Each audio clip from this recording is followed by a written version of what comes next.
Hello and greetings, everybody, and welcome to Network Now. This is a podcast designed to help you build business connections and create more opportunities.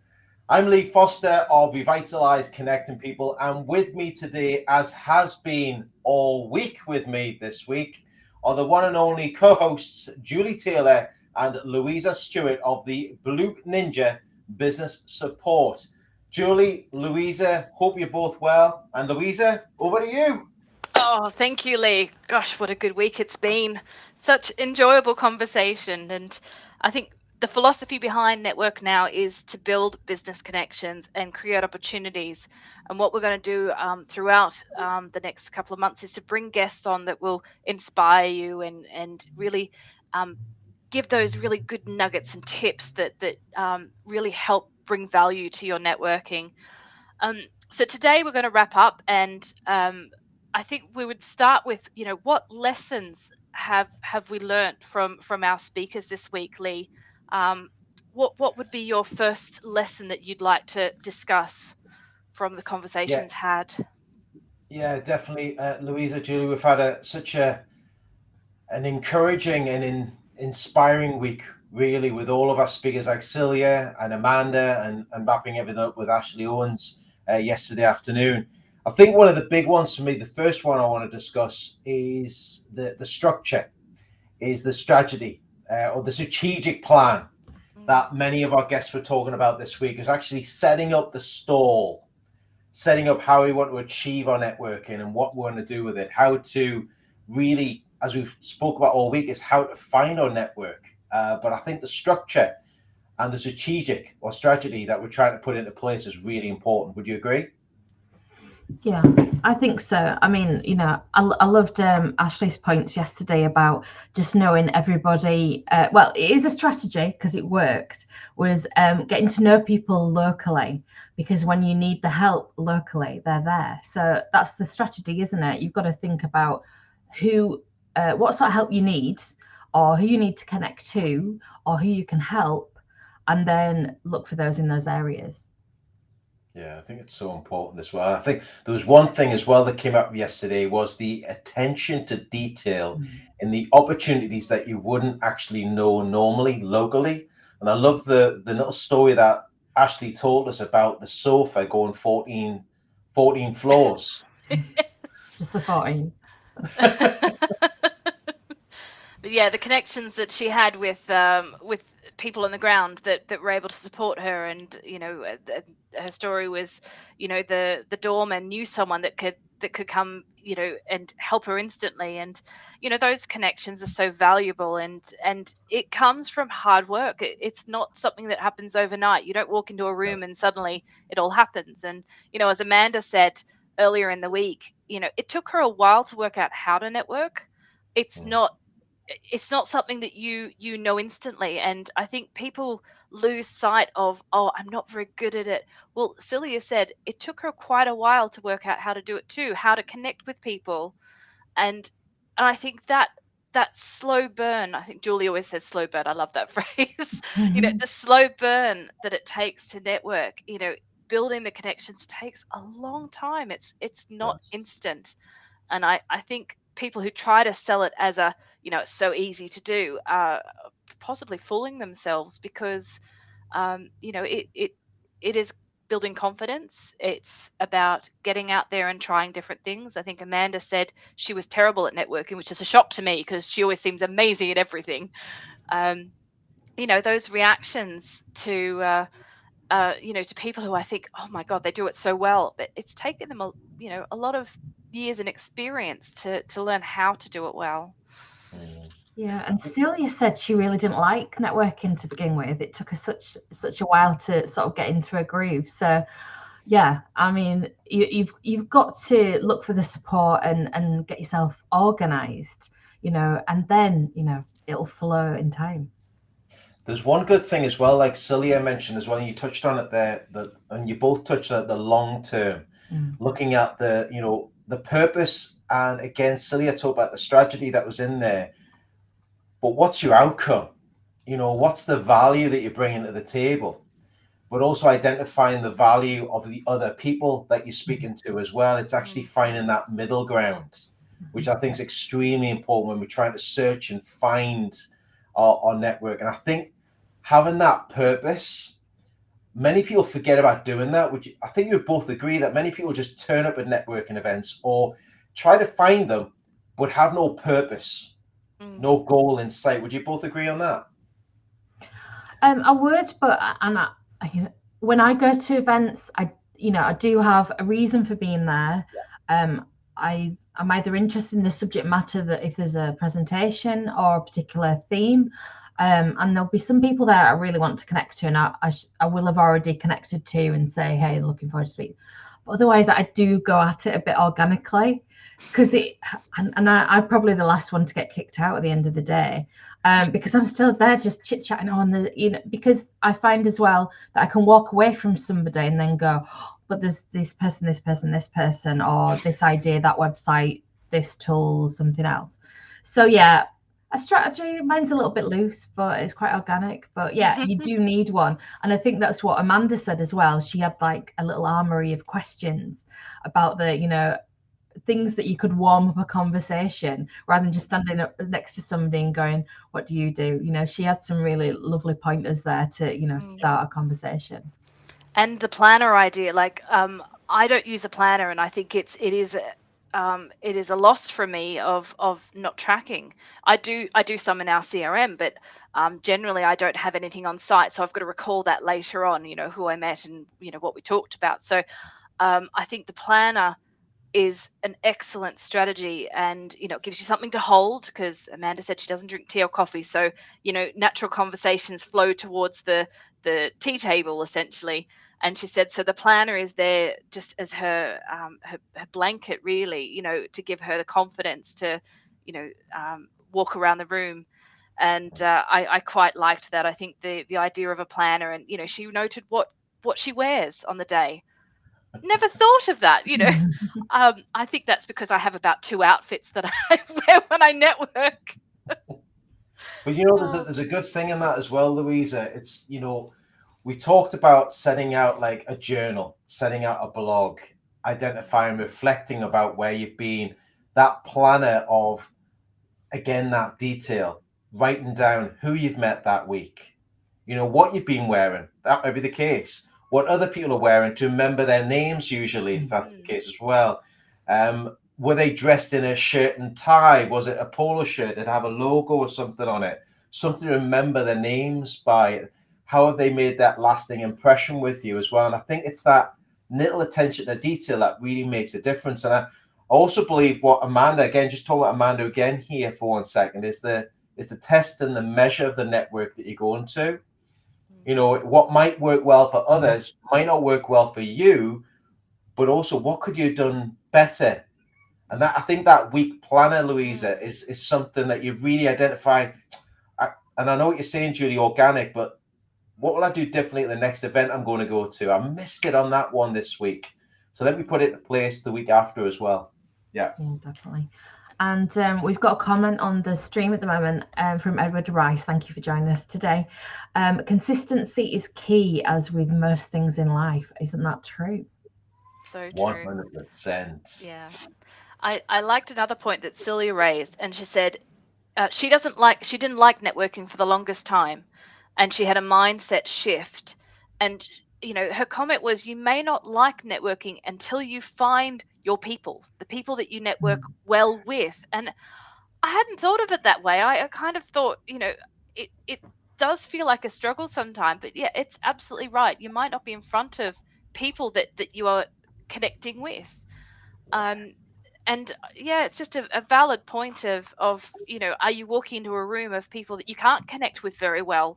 And it is possible that will happen. I mean, Julie and I have tried to network in The Hague in tech groups, and it's really hard to speak to them, because it's hard to find that common link. We do talk tech a little bit, but not in the extremes that they're talking.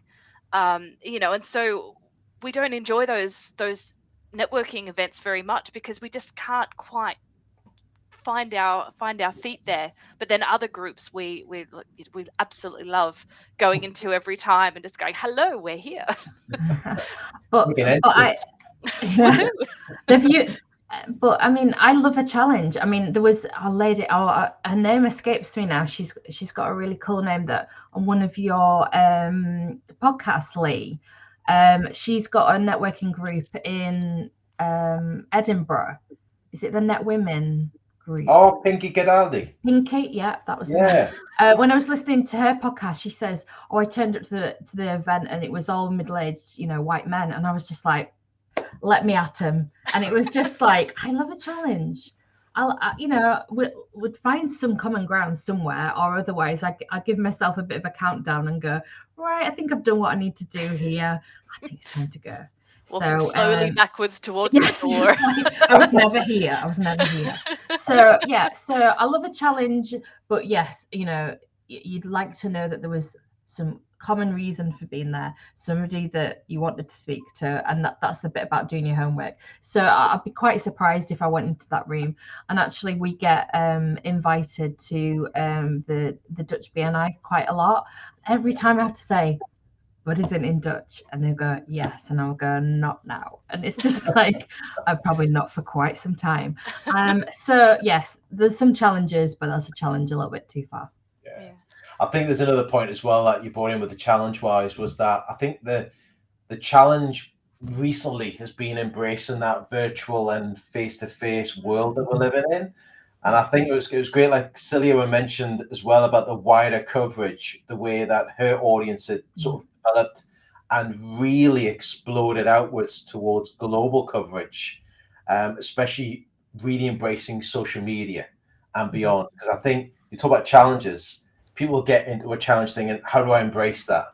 How do I make it work for me for both business and getting my message out there? And especially as the way Edward was mentioning there, the consistency getting into place. But we all love a challenge. And I think there should be more challenges put into place in more networking events. I think there should be sort of real big challenges put in for people have to embrace when they go to them.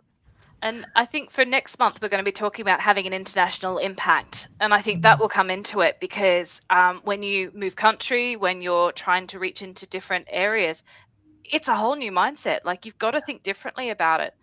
And I think even, we had three guests, a Brit, an Icelandic woman, and an American. And you found such common values running through all of them, but their experiences are so different each time, you know. And I think both it was, I think Ashley and Amanda said, they're shy, they're introverted. It took them time to learn this stuff, but it was a challenge they overcame. So I think even if you're reserved and you're not quite sure, um, just start with one person. You know, in any network, it just takes one conversation to start networking. It's as simple as that. Yeah. Um, and don't be scared to try. Don't be scared to step out there. Whether you're online or in person, it doesn't matter. You're putting yourself out there, and it's kudos to anyone who fights their fears to get out there and really start and find their feet with networking. Yeah, I was just going to pick Oh, up go on, on that Julie. about getting one person, to support you. That's what we say in our networking group. We try and encourage, solopreneurs, people that work on their own, and 2 years of COVID have just been sat at home on their own. Is when we're going to an event and we're going to be there, is to try and sort of scoop them up and encourage them to go. And we're going to an event next Saturday, week tomorrow on the 9th, up in Amsterdam. And we're just saying, guys, we're going, let's meet at the train station, let's just go together and we'll see how the day pans out. So yeah, It's that encouragement that you get that you like the most. I think it's sort of looking at other areas that you can do. Like say people do feel really uncomfortable walking into a networking event or going on their own, but if you go into a group, it makes it so much easier. I mean, I've been chatting to people today, and we spoke about this all week, really. The support structures. Ashley spoke about that yesterday afternoon about the circle of people that you have around you, your networking circle, to make that experience so much better. If you go to a networking event, if it's either online, you might meet them online altogether, or if it's going in person, like you're saying there, Julie and Louisa, jump on the train together and go there. And it might not be a specific professional networking event, corporate event that you're going to. It might be, a charity walk. It could be a fun run. It could be something you're doing for charity that you all meet up together and you're in this supportive structure that you get to know each other in a different way, shape, and form, than just being in a business environment as such. Definitely. And that makes me think of, just because I want to tell the story again, that we had on our podcast in last season of podcast around my husband getting a contract by talking to somebody on a plane who was a bit scared of flying, said distract me, and just the conversation within less than an hour flight, and there you go. It's just, you just never know. It's just being open to having a conversation with people. And there's another lesson I've learned from Ashley, and again, I think it's this mindset shift from what networking is she had a personal issue, and she reached out to her network and said, I've got an issue. And she said she's never done it before. And I just kind of, I don't know, I kind of find business is business and personal is personal, but I now understand when I see, I sort of think, oh, is that appropriate place to post that question? But that's where you feel the safest in these groups too, with your people, with your community of your network. And I kind of went, maybe that's where I need to loosen up a bit and actually do ask questions, like be more personal in those groups, because I always think if it's not business, don't bring it in there. It's it's really not appropriate. But it might be that if you've got a good community working with you, like your network, then it's okay to do that. What are your views on that, Julie? Well, yeah, I mean,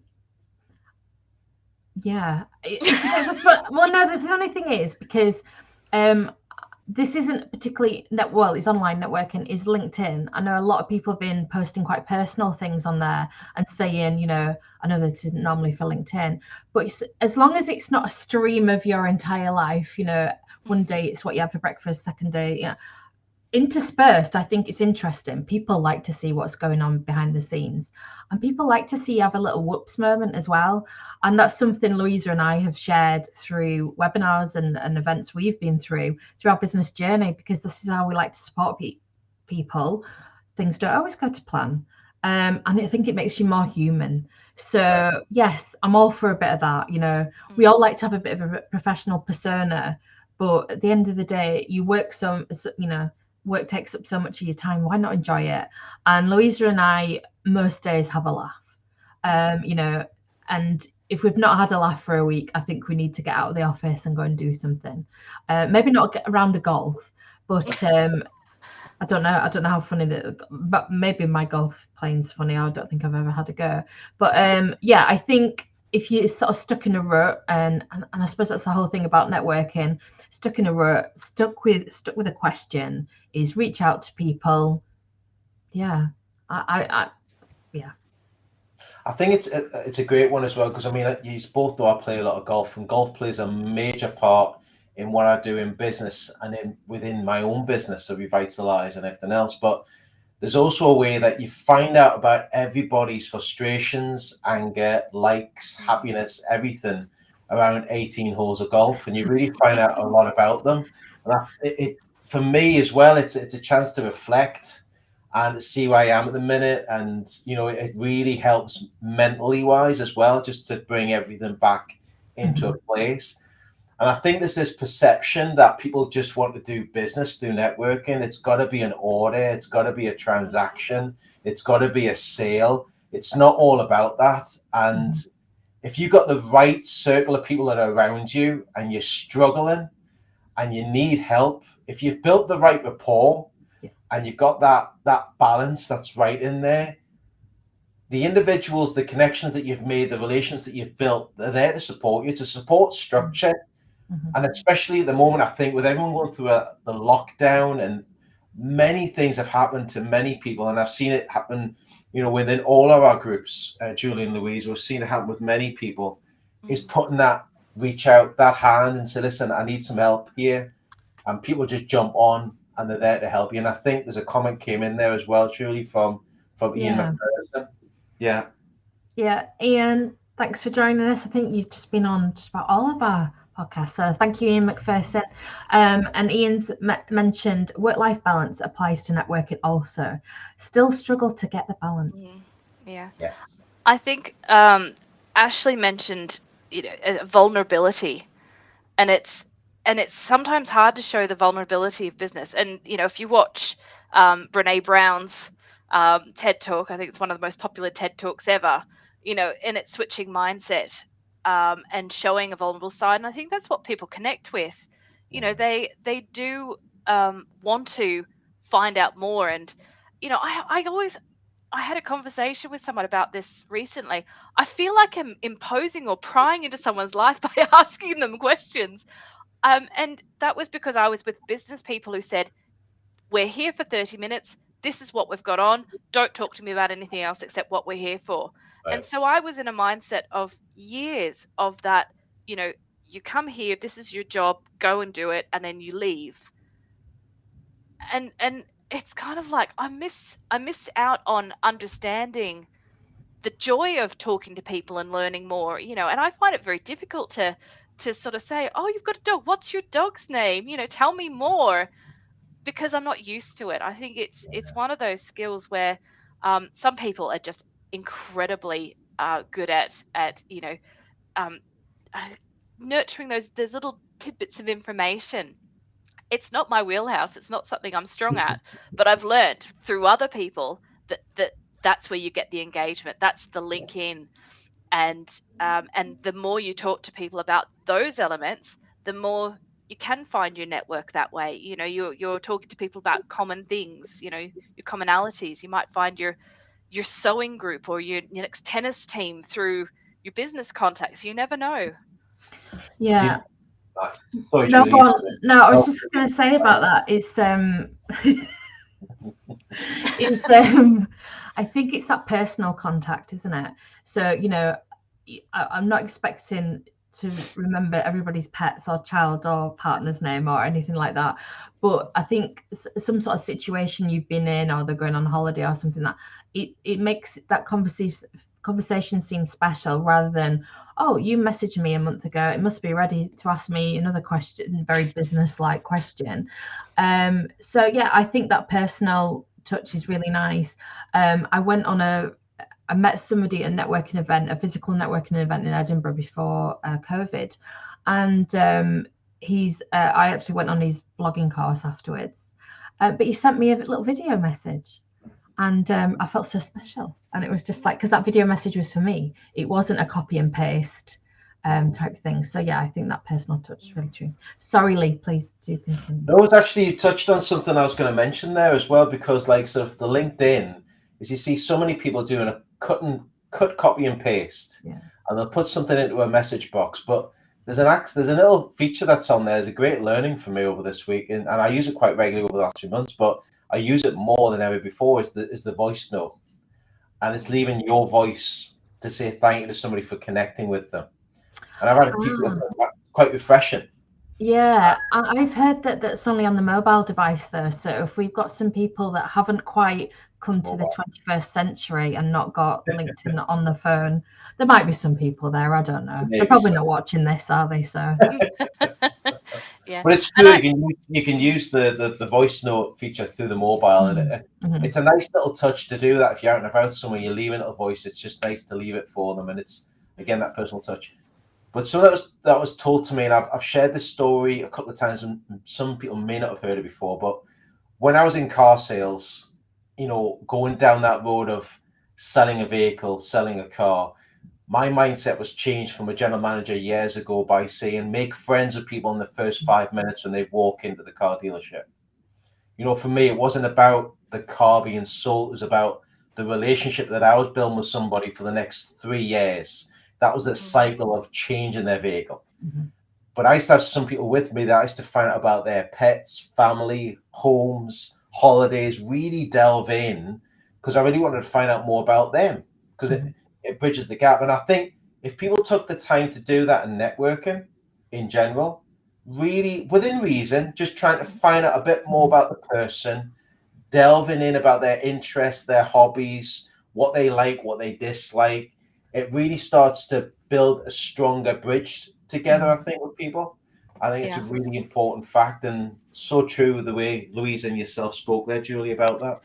Yeah. I mean, my takeaway was it's not about sales. All three throughout the last couple of days have said it's not about selling. Don't even think about that as you walk in the door to network or, start a conversation with someone. Don't walk in there with the intention to sell.